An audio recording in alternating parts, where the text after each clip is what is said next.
sini pakai kaki aja. Saya bisa dipanggil Eci, Bu. Saya bisa dipanggil Kakak. Baik, sebelum mulai kegiatan kita hari ini, mari kita awali dengan doa. Di sini ada yang menuntut kita dalam doa. Jadi sebelum kita mulai kegiatan kita hari ini, kita berdoa mulai. Doa ya. Terima kasih. Baik, topik kita hari ini adalah strategi belajar bermakna efektif. Tujuannya adalah supaya anak-anak bisa mengenali cara belajar yang paling cocok dan membantu memahami pelajaran dengan lebih baik. Jadi sebelum lanjut, mari kita buat kesepakatan sederhana antara ibu dan anak-anak. Di sini kita saling mendengar, menghargai pendapat dan menjaga apa yang kita bicarakan di sini. Baik anak-anak, di sini kita akan melakukan bimbingan kelompok. Apakah anak-anak sudah mengetahui apa itu bimbingan kelompok? Belum, Ibu. Baik, di sini Ibu akan menjelaskan apa itu bimbingan kelompok. Bimbingan kelompok adalah layanan yang berfokus pada pencegahan yang diberikan kepada sekelompok orang secara bersama-sama untuk membantu anggota mencapai perkembangannya. Baik, di sini ada juga tujuan bimbingan kelompok. Tujuan bimbingan kelompok yang pertama yaitu untuk memecahkan masalah bersama. Yang kedua yaitu untuk memperoleh informasi anggota mendapatkan berbagai informasi. Baik anak-anak, di sini ada pun asas-asas dalam bimbingan kelompok. Yaitu yang pertama asas kerahasiaan. Di sini Ibu akan menjamin asas kerahasiaan ini berlaku pada layanan ini sehingga apapun itu yang bersifat rahasia akan terjaga. Yang kedua asas kesukarelaan, di mana adik-adik diberikan kesempatan untuk terbuka dan menceritakan apapun itu dengan sukarela. Baik anak-anak, sebelum masuk ke materi, kita akan mulai dengan ice breaking. Ice breakingnya yaitu tepuk semangat dan rindu. Oke. Mari kita berdiri sama-sama untuk melakukan ice breaking. Jadi di sini kita sama-sama ya. Tepuk semangat dan pelan-pelan. Ding ding ding. Dung dung dung. Dan pelan-pelan. Ding ding ding. Dung dung dung. Set. Aha aha. Ma. Aha aha. Na. Aha aha. Semangat. Anak-anak semangat ya.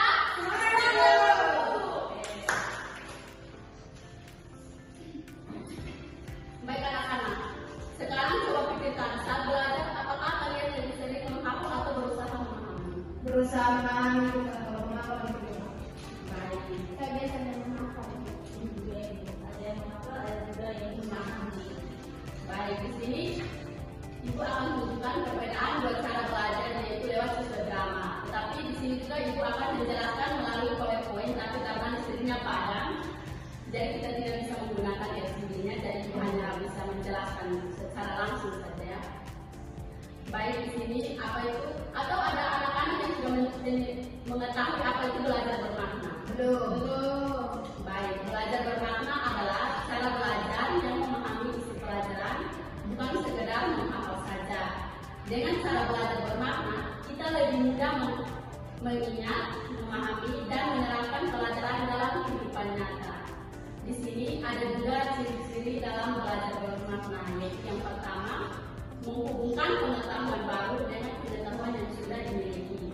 Yang kedua, aktif bertanya dan mencari informasi tambahan. Yang ketiga, menggunakan berbagai strategi seperti konsep, catatan ringkas, atau diskusi. Yang keempat, memahami makna bukan hanya mengingat definisinya saja.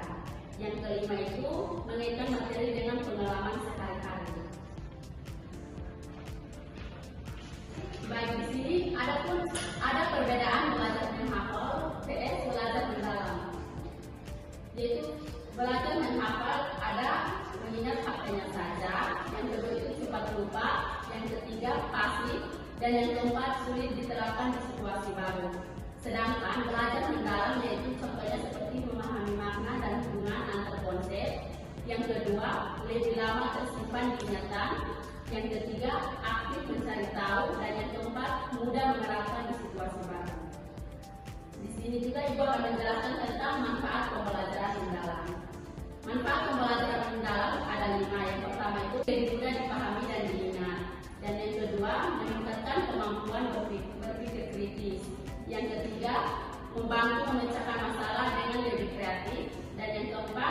memudahkan dan menghubungkan berbagai mata pelajaran, dan yang terakhir membentuk kebiasaan belajar mandiri.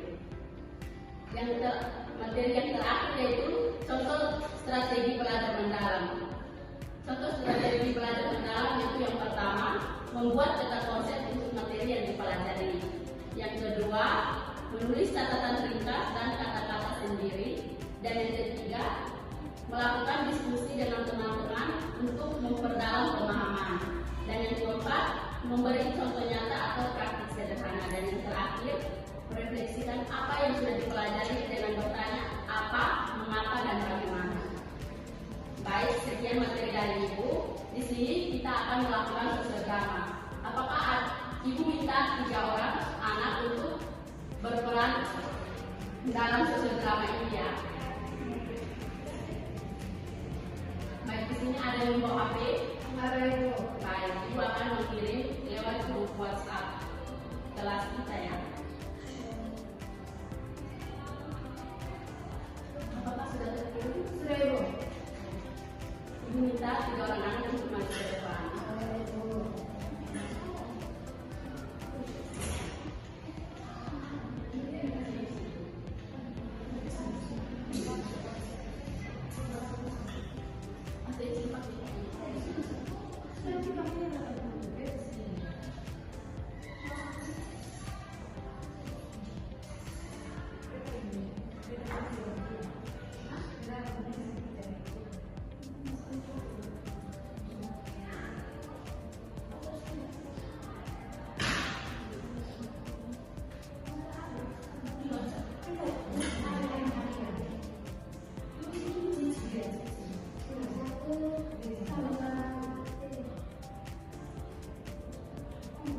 Aduh, banyak banget materi yang harus dihafal.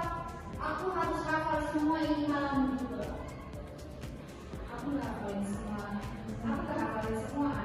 Aku cuma pahami inti materinya. Terus ini jangan kecil lebih gampang intinya.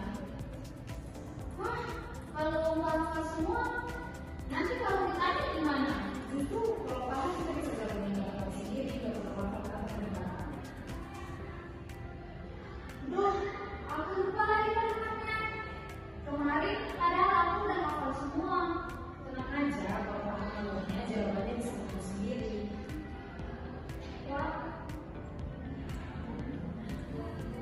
Wah, Akila kelihatan tenang banget.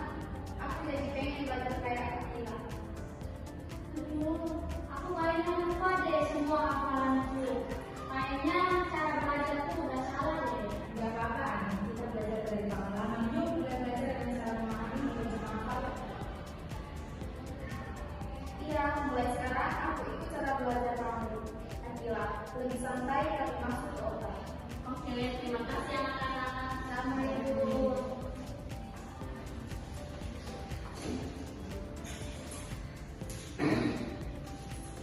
Apakah anak-anak sudah mendengarkan sosial drama yang tadi sudah diterangkan oleh teman-teman? Sudah, Ibu. Baik, di sini ada pertanyaan yang Ibu akan berikan kepada kalian. Yang pertama itu, siapa tokoh dalam sosial drama yang menurut kalian memiliki cara belajar yang lebih baik? Akila. Betul, Akila. Pertanyaan yang kedua, apa perbedaan cara belajar Akila dan Ani? Kalau Akila itu dia belajarnya dengan memahami materi, sedangkan Kalau Akila itu dia memahami materi dan menulis ada catatan kecil atau kata kuncinya saja itu. Kalau dia bisa memahami, sedangkan kalau Ani dia lebih memilih menghafal, tapi belajar dengan materi. Baik, yang pertanyaan yang ketiga, setelah melihat sosial drama, strategi belajar apa yang ingin anak-anak lakukan? memahami Ada yang Kalau memahami. mau kayak Akila itu. Baik, ada yang kayak Akila. Jadi, Ibu akan simpulkan dari sosial drama ini ya. Dari sosial drama yang baru kita lihat, kita belajar bahwa dengan memahami jauh lebih bermanfaat daripada sekedar menghafal. Jadi kalau kita hanya menghafal, mudah lupa dan cepat panik saat ujian. Tapi kalau kita memahami, kita lebih tenang, mudah mengingat dan bisa menjawab dengan percaya diri. Jadi mulai sekarang anak-anak coba lakukan cara belajarnya. Jadilah siswa yang belajar dengan makna, bukan hanya hafalan. Karena belajar dengan makna akan membuat kita lebih siap, cerdas, dan mandiri. Terima kasih anak-anak sudah menyimak dan bermain dengan baik ya anak-anak. Iya, Bu. Baik, di sini Ibu akan memberikan LKPD sebagai bentuk pelatihan untuk pemahaman materi kita pada hari ini. Jadi di sini mungkin ada anak-anak yang menyimpulkan materi kita hari ini. Baik, di sini juga Ibu akan memberikan evaluasi hasil. Di sini anak-anak akan mengisi dan mengumpulkan kembali ke Ibu. Baik, terima kasih atas partisipasinya anak-anak. Mari kita tutup kegiatan kita dengan doa. Siapa yang bersedia